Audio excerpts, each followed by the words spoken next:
జోలాలి టీవీ ప్రేక్షకులకు నమస్కారం.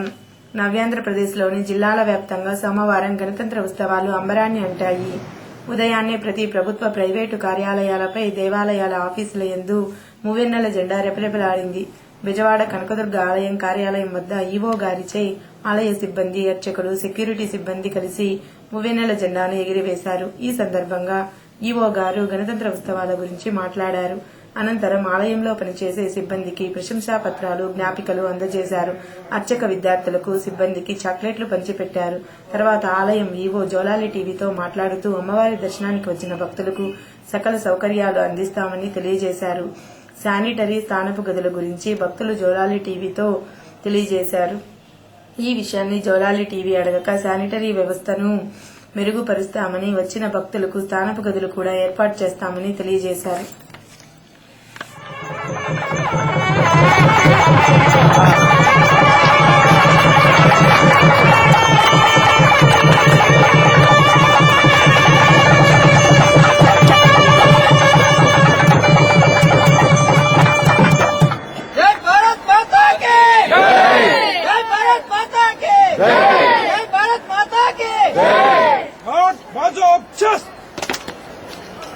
Salutation to the Republic Indian national flag.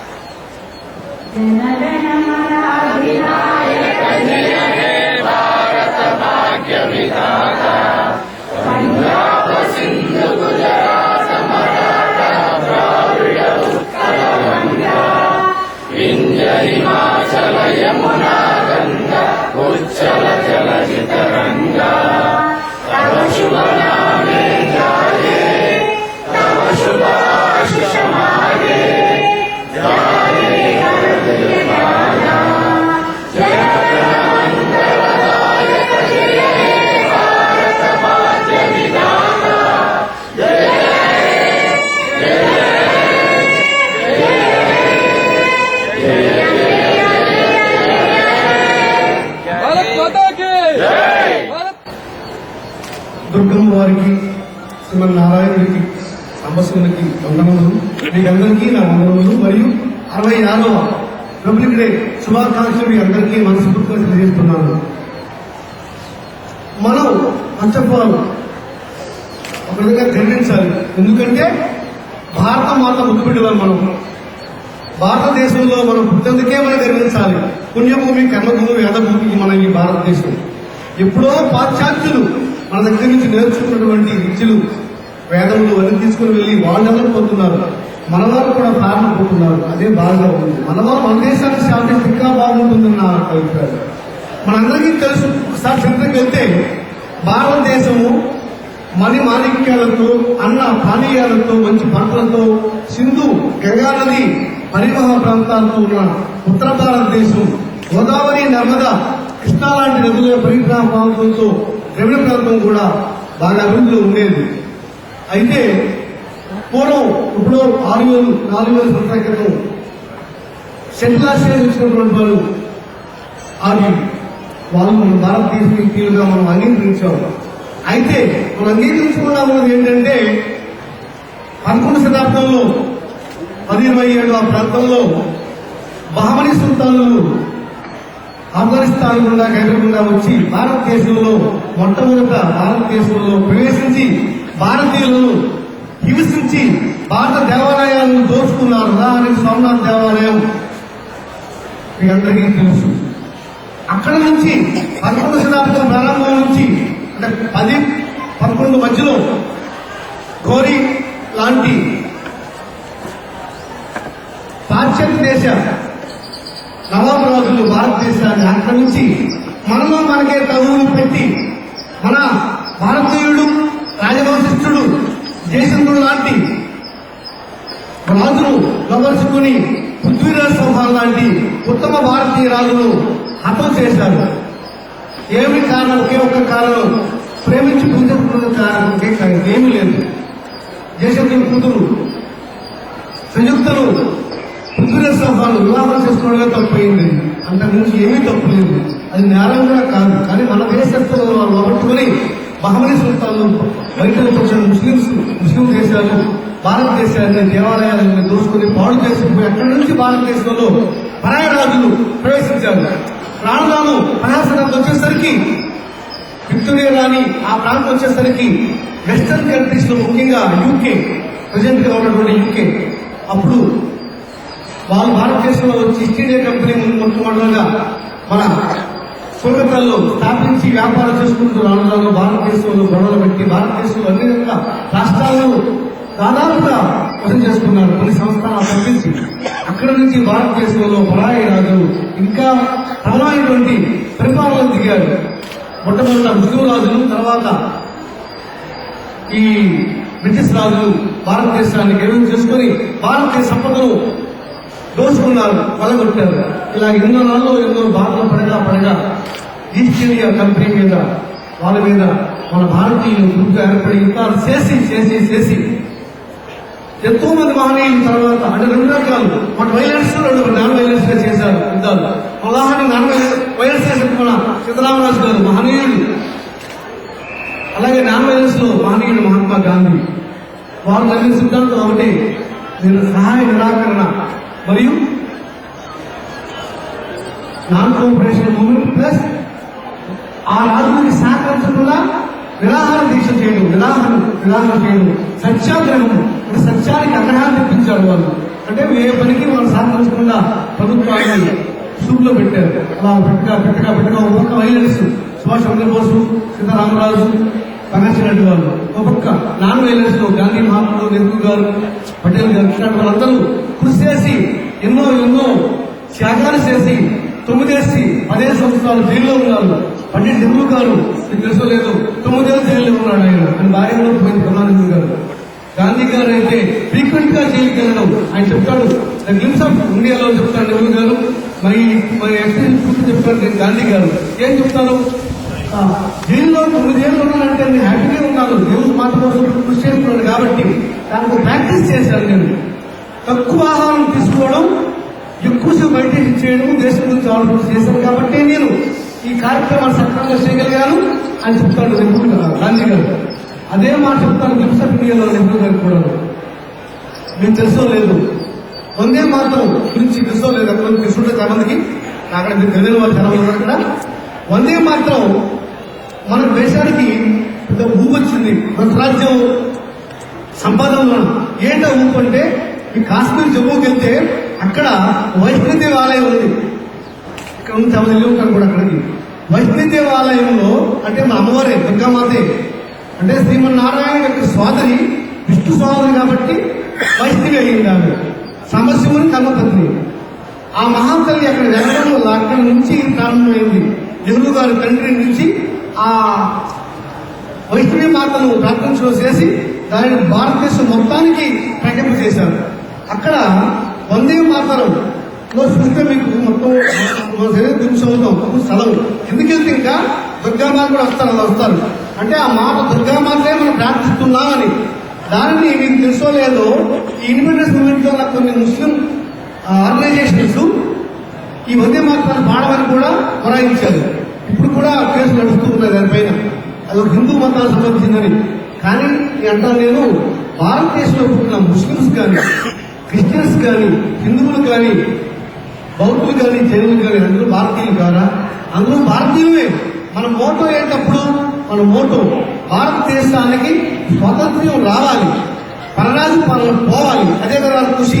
దానికి చేసి చివరిగా త్యాగాలు చేసిన తర్వాత లార్డ్ మౌంట్ బాటన్ కాలంలో ఆ మన బ్రిటిష్ గవర్నమెంట్ వాళ్ళు ఇండియా డెలిగేట్స్ ని పిలిచి డిక్లేర్ చేశారు. 14 ఆగస్టులో పాకిస్తాన్కి, 14 నైట్ భారతదేశానికి ఇండిపెండెంట్ డిక్లేర్ చేశారు. చార్టర్ డిక్లేర్ అయ్యింది. అప్పటి నుంచి మనం 15 అంటే రాత్రి కాబట్టి వాళ్ళకి 14 రాత్రి, మన 15 అవుతుంది కాబట్టి మనం 15 నుంచి ఈ స్వరాజ్యం వచ్చినట్టుగా మనం 15 ఆగస్టు మనం ఇండిపెండెన్స్ చేసుకుంటున్నాం. అలాగే భారత రాజ్యాంగం మీకు తెలిసి ఉంటుంది చాలా మందికి, గ్రూప్స్ కార్డు ఇలా ఉంటుంది. 3SRT అంటారు. 3 Sలు 2 RT వస్తుంది. Secular, sovereign, socialist, republic, democratic రాజ్యాంగం ఉంది 3SRT. ఈ రాజ్యాంగం ప్రకారం మనం ఏ భారతదేశం ఏ ప్రపంచ దేశాలకు సబార్డినేట్ కాదు. We are independent. We can take decisions at our end. We are equal to all countries and we are not second to any country and we are not subordinate to any country. We are declaring the sovereignty of India in the world. అక్కడ నుంచి మనం చేసుకున్నది జనవరి 26, 1950 మన రాజ్యాంగ పరిషత్ రాసిన డ్రాఫ్ట్ని మన రాజ్యాంగ committee రాసినటువంటి దానిని రాజ్యాంగ పరిషత్ ఆమోదించింది, భారత ప్రభుత్వం ఆమోదించి అప్పటి నుంచి అమలులోకి వచ్చింది. కాబట్టి మనం ఈ రోజున భారతదేశాన్ని సర్వసత్తాక ప్రజాస్వామ్య గణతంత్ర దేశంగా మనం డిక్లేర్ చేసుకుని మనం ఈ పండుగ చేసుకుంటున్నాం. ఇక్కడ నుంచి మనం ఏ దేశానికి సబార్డినేట్ కాదు అని అప్పటి నుంచి మనం 50 నుంచి conducted elections and also plan to India. కాబట్టి మన భారతదేశం చాలా గొప్పది. భారతదేశంలో పుట్టిన మనందరం కూడా ఆమె బిడ్డలుగా తక్కువనే. మనం ఏ అదర్ కంట్రీస్ సిటిజన్స్ కి మనం సెకండ్ కాదు.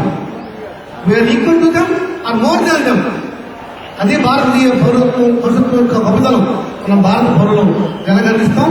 జై భారత మాత, జై భారత మాత, జై భారత మాత.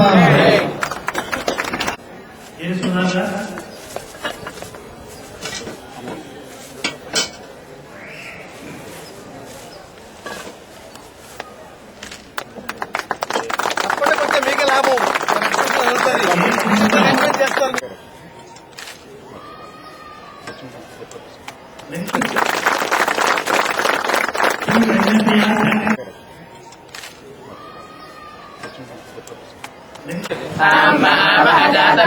लक्ष्मीमनपकामिनीं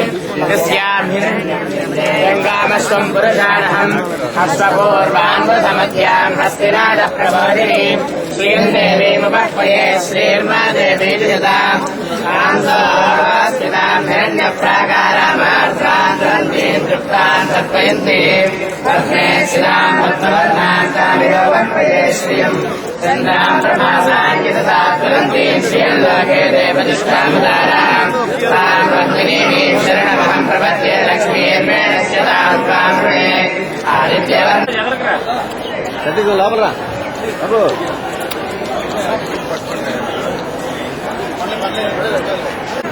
దాదాపు 10-11 శతాబ్దం నుంచి భారతదేశంలో పరాయి రాజుల పాలన సాగిందండి. దాన్ని భారత మాత ముద్దుబిడ్డలందరూ ఉమ్మడిగా కృషి చేసి అహింసావాదంతో పాటుగా కృషి చేసి భారతదేశానికి తెచ్చారు స్వరాజ్యం. దాన్ని మనం కాపాడుకోవాలి. ఇప్పుడు భారతదేశం ప్రపంచంలో సర్వసత్తాక ప్రజాస్వామ్య గణతంత్ర రాజ్యం అందరికీ తెలుసు. కానీ మన దేశంలోనే ముప్పు ఉంది. ఇప్పుడు మనలో కొంతమంది తీవ్రవాదానికి మొగ్గు చూపిస్తున్నారు. విద్యార్థులైతేనే కొంతమంది అయితేనేమి. అందువల్ల పరాయి దేశపు హింసావాదులు మన దేశంలో అడ్డగా మారి మన దేశంలో ప్రజలను హింసిస్తున్నారు. దాన్ని పోవాలి. ముఖ్యంగా నా యొక్క అప్పీల్ అందరికీ భారత మాతను ప్రేమించాలి తల్లిలాగా. ఆ మాత యొక్క ఆశీస్సులు పొందాలి. కాబట్టి హింసావాదం ఉండకూడదు. అవినీతి కూడా రూపుమాపాలి. అప్పుడే భారతదేశం డెవలపింగ్ కంట్రీస్ లో ఫస్ట్ వెళ్తుంది. ఎందుకంటే భారతదేశంలో టెక్నాలజీ ఎక్కడా లేదండి.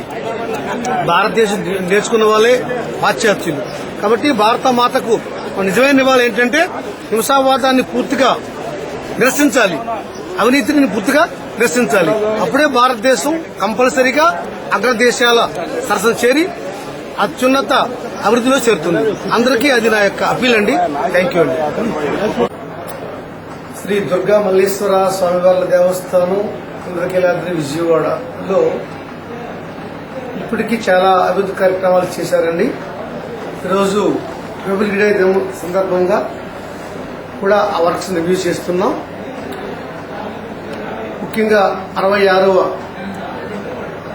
గణతంత్ర స్వాతంత్ర్య శుభాకాంక్షలు అందరికీ. దేవస్థానంలో ఇప్పుడు ప్రాగ్రెస్లో ఉన్నవి అంటే దాదాపు 95% పూర్తి అయిపోయిందండి. గోపురం అది పూర్తయిపోయింది. దానిని ఈ ఫిబ్రవరిలో కానీ మార్చిలో కానీ అర్చక స్వాములు అంటే పీఠాధిపతులు రావాలి. యాక్చువల్గా శృంగేరి పీఠాధిపతిని ఆహ్వానిస్తున్నాం. వారు వస్తారు, ముహూర్తం పెట్టి ఓపెన్ చేయిస్తాం. అలాగే 7 స్టోరీడ్ బిల్డింగ్ ఇక్కడ ఉందండి. ఇక్కడ యాక్చువల్ క్యూలేలు అయితేనేమి ఆఫీస్ అర్థమైతే తయారు చేయించాం. ఇది కూడా పూర్తి వచ్చిందండి. దీన్ని కూడా ఫిబ్రవరి మార్చి నెలలో గౌరవ ముఖ్యమంత్రి వర్యులతో గాని వారి ఆర్డర్ ప్రకారం ఎవరితో గాని ఓపెన్ చేయిస్తామండి. ఆ 2 పనులు త్వరితగతిన పూర్తి అయిపోయినాయి. ఇప్పుడు రెడీగా ఉన్నాయి ఓపెనింగ్ కోసం. అలాగే వేద పాఠశాల అనుకుంటున్నాం. అక్కడ వృద్ధుల కోసం నిర్మించినటువంటి ఒక అనాథాశ్రమం ఉంది పారంకిలోనూ. దానికి ఫీడింగ్ లేదు కాబట్టి అది వేద పాఠశాలగా మారుద్దామని ఒక ఆలోచన ఉంది. అది కూడా త్వరలో విల్ టేక్ ఎ డెసిషన్. ఇంకా రాబోయే టైంలో ఏంటంటే క్యూ లైన్లు కింద ఇరిగేషన్ వారి దగ్గర కూర్చుకున్నటువంటి భూమి, ఆ భూమిలో నిర్మాణాలు, గెస్ట్ హౌస్లు కట్టాలనే ఆలోచన ఒకటి ఉందండి దేవస్థానానికి. అది మా కమిషనర్ గారితో మాట్లాడి అది కూడా ఫైనలైజ్ చేస్తాం. మీరు చూసారు ఇప్పుడు శానిటేషన్ మీద మంచి శ్రద్ధ తీసుకున్నాం. అమ్మవారి ప్రసాదాలు అలాగే దేవస్థానం శానిటేషను అవినీతి లేకుండా పరిపాలన సాగించడానికి 3 పనుల మీద జాగరూకత ఉన్నామండి. ఈ 3 పనులు సక్రమంగా జరుగుతున్నాయి. అది ఇంకా రాబోయే కాలంలో ఇంకొంచెం ఎక్కువ డెవలప్ చేస్తామండి. అంతే.